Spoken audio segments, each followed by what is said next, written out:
Hey, welcome back. Now we're going to continue in our How to Feel Worthy of the Promise video series.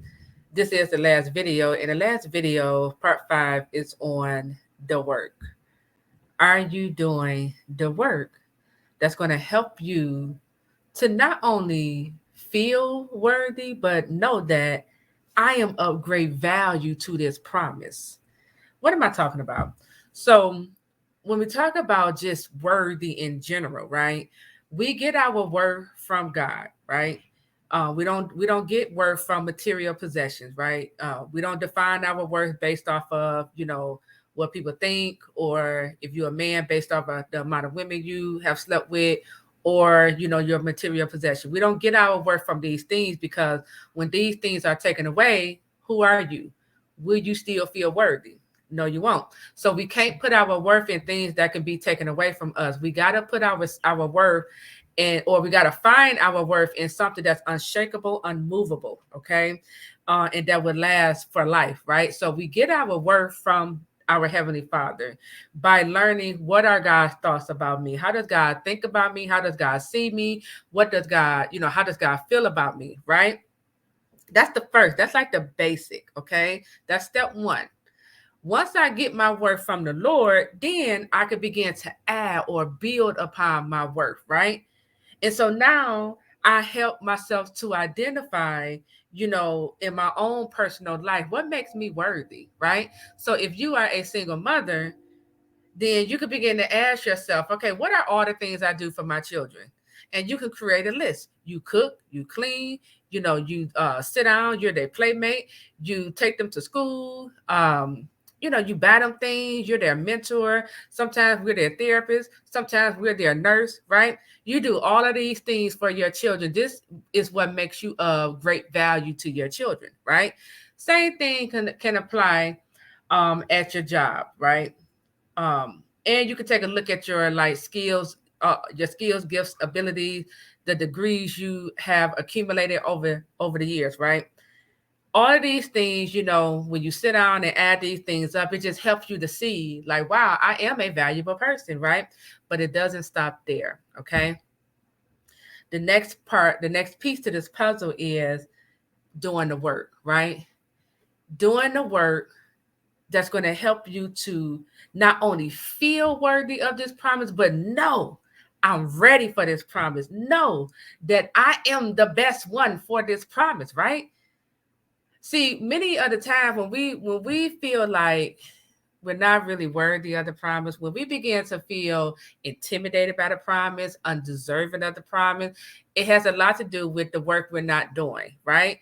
If you are feeling any intimidation, the way how you overcome this intimidation is by doing the work. You have to identify, okay, what areas, my life, or what about this promise is causing me to feel intimidated by it. Whatever that area is, where is that, you have to do the work in that area to overcome, right? To get over that intimidation, right? I shared with you all before how in the beginning I felt intimidation when God revealed my spouse to me. I was looking at, how polished he is. I was looking at the fact that, I was looking at his status, and I was comparing myself. I was like, wait a minute, because he's polished, he's ready for media. I'm not, so I'm doing all this comparison. He's already speaking, I'm not, I speak on YouTube, and so I was doing all these comparisons, but it was making me feel intimidated, right? Until I said, but Tequila, how can you overcome this intimidation? So I started working on myself. I first had to get comfortable with my own voice. Then after I got comfortable with my voice, I got to get comfortable knowing my lane, right? I got to identify my lane of speaking.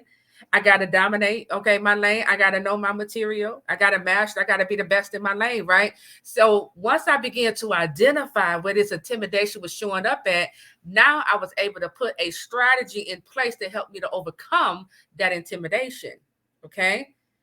So if there's any intimidation that's showing up, in this promise for you, identify it. And then ask yourself, okay, what can I do to help me to overcome this intimidation? Okay. Another thing, when we talk about just doing the work, because when you're doing the work, when you are healing, I want you to take a look at all the work you have done. Okay. God telling us to pray. Okay. So that's a work. He's saying pray. Some of you are fasting. That's another piece of work, right? Are you healing? If so, that's another piece of work, right?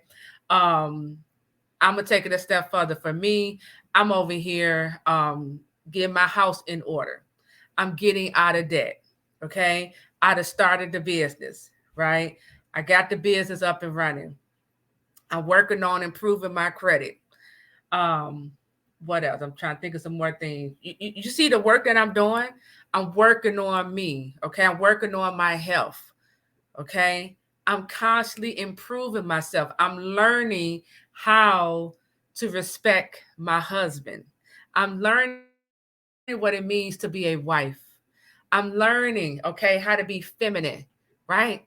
I'm learning these things and I'm improving myself every single day. And so when you are constantly doing the work on yourself, when you're constantly growing, you are investing in yourself because you see the value in investing in yourself, right? You're healing, you're growing, you're becoming better in this process.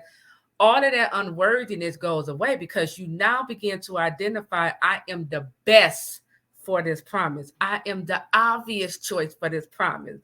I'm ready for the promise, right? I'm ready to step in it because I'm doing the work. So I want to challenge you all today to begin to identify what's one thing I can begin to work on that's going to get me one step closer to feeling worthy of this promise. Just identify one thing, and then I want you to get started doing the work. All right.